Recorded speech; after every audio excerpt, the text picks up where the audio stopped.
He was the double agent at the heart of the Irish Republican Army. Freddie Scappaticci, codenamed Stakeknife, was the leader of the IRA unit tasked with rooting out informants, the nutting squad, so called, because they shot those adjudged traitors in the head. But whilst he did share useful intelligence, his bosses were frequently made aware of imminent abductions and murders, preventable deaths, which they often failed to act upon so as to preserve that direct link to the heart of the terrorist organisation. The justification was that the information Stakeknife provided prevented hundreds of deaths. But a 7-year investigation has today revealed more lives were lost than were saved, something the families of the victims have suspected for many years. I'm Niall Paterson, and on this edition of the Sky News Daily, we'll be looking in depth at one of the darkest chapters in the history of the Troubles. Joining us today, Sky's senior Ireland correspondent, David Blevins. David, just tell me, who exactly was Stakeknife? Well, Stakeknife was Freddie Scappaticci. You won't read that in the report due to the British Intelligence Service policy of neither confirming nor denying the identity of alleged agents. Even though he's now dead, they're not able to name him yet. But as they say in Belfast, the dogs on the street know who Stakeknife was.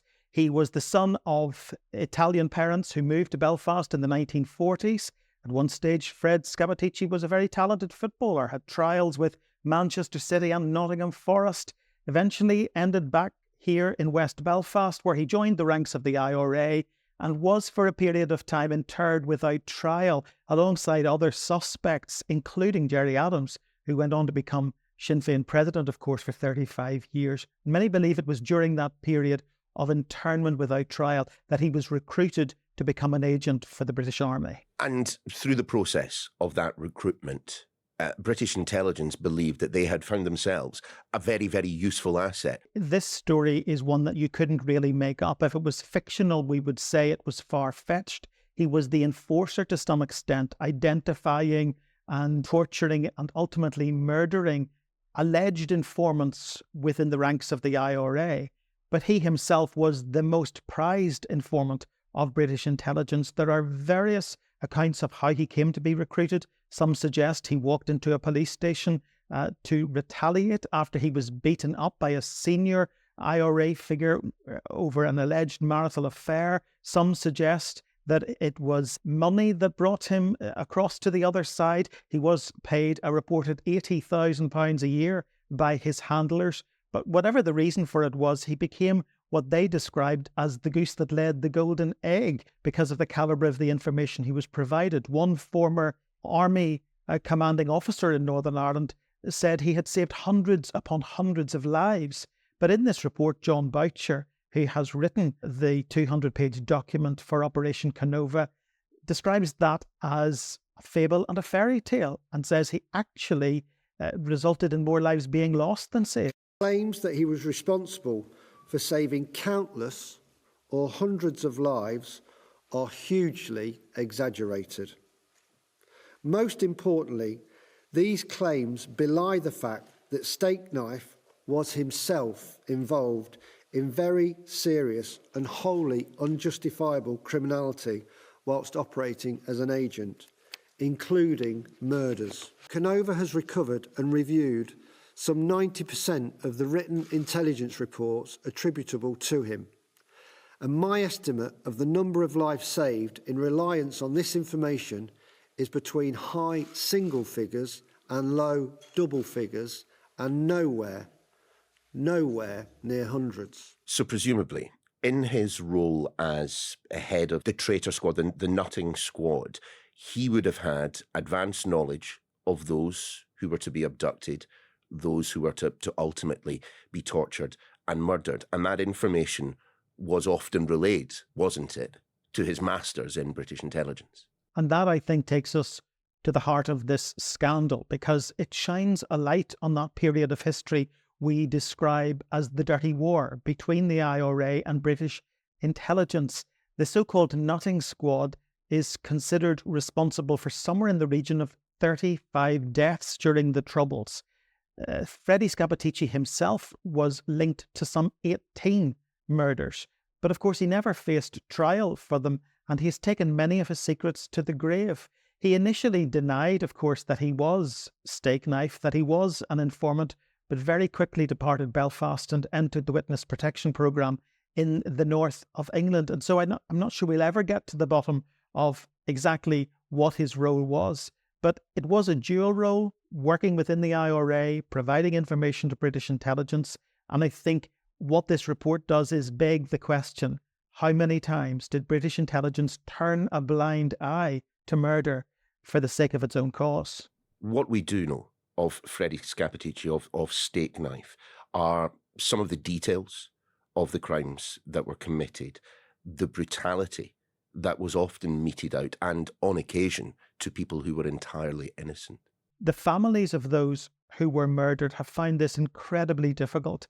They were, as their lawyer today said, at the end of the queue in terms of the pursuit of truth and justice, because they've lived, in some cases, for decades with the stigma of their relative having been labelled a traitor, a tout, as they describe it in Northern Ireland.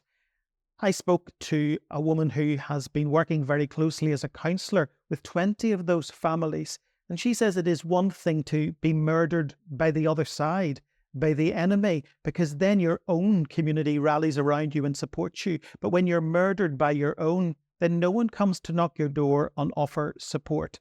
And the labelling of their loved ones as informants resulted in them being dehumanised. That's the word she used. So it's been very, very painful, this process, and they were brutally murdered. And it is interesting that John Boucher reserved his strongest language in this report for the Provisional IRA, describing them as brutal and evil and calling on the Republican movement to acknowledge that it was wrong and to apologise for it.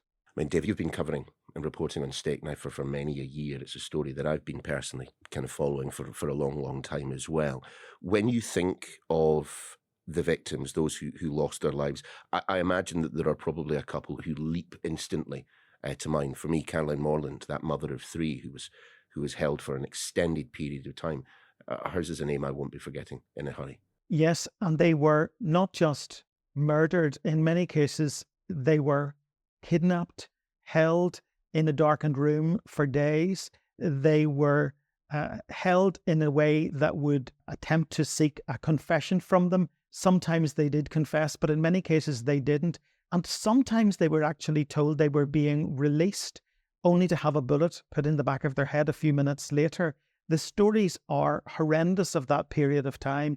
And it was because they were considered to have carried out the worst possible offence, to have acted against their own organisation, against the IRA. But what we now know is that some of these people did not inform to British intelligence at all. They were not spies or moles or whatever term you want to use.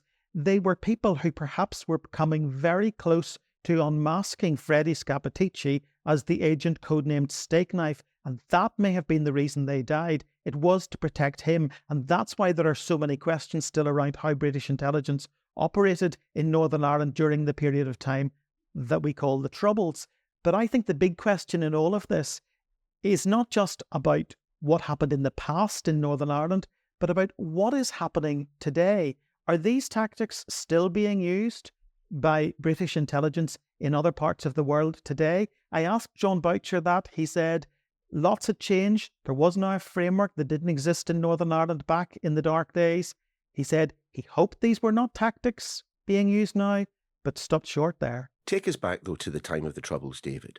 Why was an informant like Stakeknife clearly of utility, not to the extent, of course, that the British government has maintained over the decades, but there was utility to having someone so plumbed in to the IRA in the way in which Freddie Scappaticci was? Yes, we're talking about the murky world of espionage, a world in which the British military intelligence services, MI5, MI6, the British Army, turned a blind eye at times to murder. We're also talking about the Royal Ulster Constabulary and Special Branch.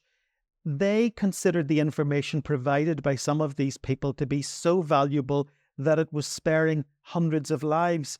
But John Boucher says that's questionable, that there was no method of calculating the number of lives that were being saved as a result of this practice. And that's why he describes suggestions of Freddie Scappaticci as being the jewel in the crown, as a fairy tale. He says there's nothing to base that upon. And from his point of view, it was clearly just the UK government and its agencies attempting to justify the use of spies and moles within the various terrorist organisations. He made the comparison to another agent, Brian Nelson, who was said to have spared hundreds of lives operating on the other side for loyalist paramilitary organisations, but again said there was no evidence to that effect. And I suppose at the end of the day, the big question for many people is around prosecution, around justice, because the public prosecution has considered 28 files in relation to Operation Kenova and has concluded that there is not enough evidence to prosecute anyone. So do we think, following Operation Kenova, 7 years of investigation, evidence gathering and report building, following on from years of speculation about Freddie Scappaticci and his involvement in deaths in Northern Ireland, I mean, are we going to see no convictions as a result of this, do you think? The Public Prosecution Service in Northern Ireland has revealed that 32 people were considered for prosecution as a result of files presented by Operation Kenova. I think around half of them were former IRA members. The other half were either retired military, two had links to MI5, one was a former police officer, one a former prosecutor, but they concluded that there was insufficient evidence to prosecute. A lawyer acting for the families today is suggesting there was insufficient evidence because the UK government consistently uses national security as a reason to withhold information, the NCND policy, which is neither confirm nor deny. And John Boucher says that is a policy that needs looked at because Freddie Scappaticci died last year at the age of 77, and yet he still cannot be named as the agent who was codenamed Stakeknife.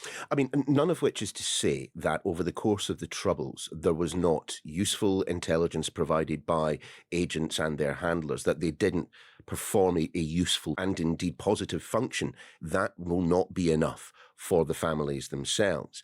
I mean, they have been waiting an awful long time for the conclusions in this report. I would gently submit that they are unlikely to be satisfied, even if an apology is forthcoming from the British government. Yeah, their lawyer says this report demonstrates that the actions of the IRA and British intelligence were morally and legally reprehensible. He describes them as co-conspirators in the murder of citizens who had a right to life and who had a right to protection. And it really is a damning report describing the British intelligence and IRA working together to fail to prevent the murder of its citizens, but also the failure to prosecute those who were perpetrating these sorts of acts in Northern Ireland. So I think we're going to hear in the coming days from the families that they think there should be a consideration of corporate responsibility from the UK government and perhaps from the Republican movement. We've commenced a formal legal process today in relation to the failure of agencies at a higher corporate and governmental level to manage and deal with intelligence information. Those serious failings cannot be dismissed as mistakes or negligence. We say it points to actual criminality. But the report itself calls for an apology simply from the UK government. The Northern Ireland Secretary says it's not time for that yet because there are still legal proceedings underway. In terms of the Republican movement, well, Neil, it's complicated because the IRA has left the stage. So who issues that apology? The responsibility to some extent falls on the shoulders of the woman who leads Sinn Féin, the party long described as the political wing of the IRA in Northern Ireland, and that is Michelle O'Neill, who's the First Minister of Northern Ireland. And today she has said something she's said many times, that she apologises for all deaths in Northern Ireland. She regrets all deaths that happened during the period of time we call the Troubles. And that's not quite the same as I think what is being asked for. What if Freddie Scappaticci himself, of course, passed away now, but did he ever speak out? Did he ever admit his crimes? Did he ever express any remorse for them? He never expressed any remorse. He never admitted them.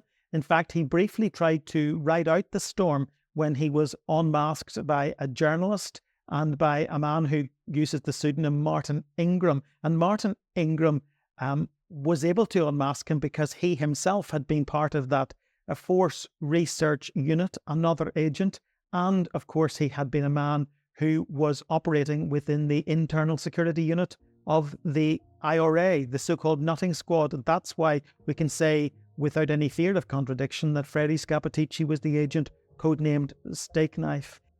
David, thanks very much. Let's pause there for a second. After the break, we will be asking what comes next.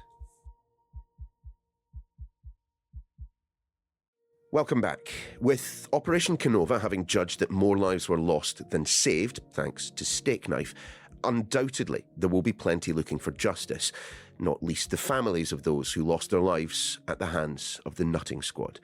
Sky's David Blevins is still with us. What will this report do, and any actions that follow? What do you think this will do for peace in Northern Ireland? Correct me if I'm wrong here, but it strikes me that the wounds of the Troubles have not yet fully healed. The bandages require changing on a regular basis, and I just wonder if the revelations in this report will solidify peace there, or perhaps foment some to think again about the peace that Northern Ireland has largely enjoyed for quite some time now. Yes, the healing is elusive, and I think it is largely because Northern Ireland has not yet found a way to deal with the legacy of its past.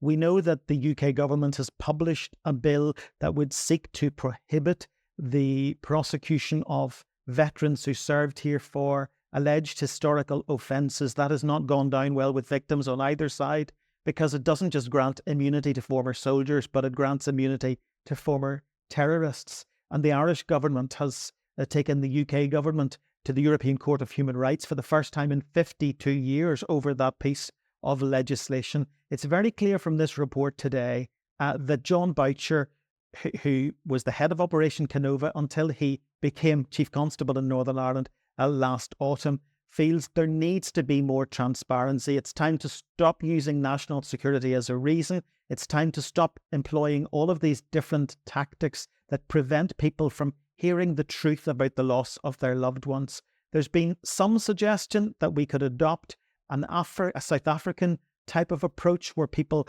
have an opportunity to obtain the truth, but that really will only work if they have the ability to choose the alternative, which is to continue to pursue justice. And that's what families here believe they are entitled to.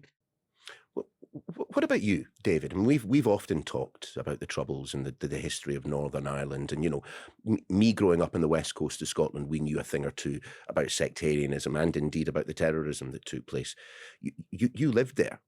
You lived through it. You were reporting on it, of course, but you were also someone who would have been affected by it. Going through today's report, how did it make you feel? I grew up in a period of time when our lives were dominated by bombs and bullets and blockades, and my memory is of smoke-filled pictures on the 6 o'clock news, and I'm very, very glad that my 3 grown-up children have lived their lives in a very different Northern Ireland as a result of the Good Friday Agreement. It is a place that is largely at peace, as you say. It is a place where we're now seeing, again, a Republican First Minister and a Unionist Deputy First Minister sharing power and attempting to turn the page. And I think for many people there is a desire for normality. The Good Friday Agreement brought an end to a large extent to the bombs and bullets, but the one thing it did not produce was reconciliation, and perhaps that's something to do with the nature or the structure of the government here, mandatory coalition that forces polar opposite parties to share power. It doesn't bring reconciliation naturally, and I continue to believe that it's simply a question of time. The passage of time, I think, will bring some of that healing, but that's very easy for me to say because I never lost a loved one during the Northern Ireland Troubles, and if I had, I'm sure I would feel very differently. I would be continuing to pursue the truth, continuing to pursue justice, because only then will those people really be able to turn the page and move on with their lives. David, thanks very much indeed.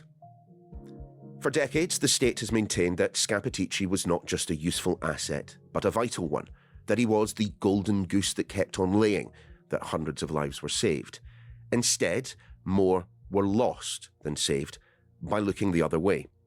The report correctly notes that it was the provisional IRA that committed the, quotes, brutal acts of torture and murder, each evil act being the epitome of cowardice. Yet, Stakeknife's bosses, who could have intervened and chose not to, are also part of those deaths. If no action follows Operation Kenova, the very least of which would be an apology, that too would be the epitome of cowardice. There are times when British intelligence is an oxymoron. This is one. That's your lot for this edition of The Daily. We'll see you next time.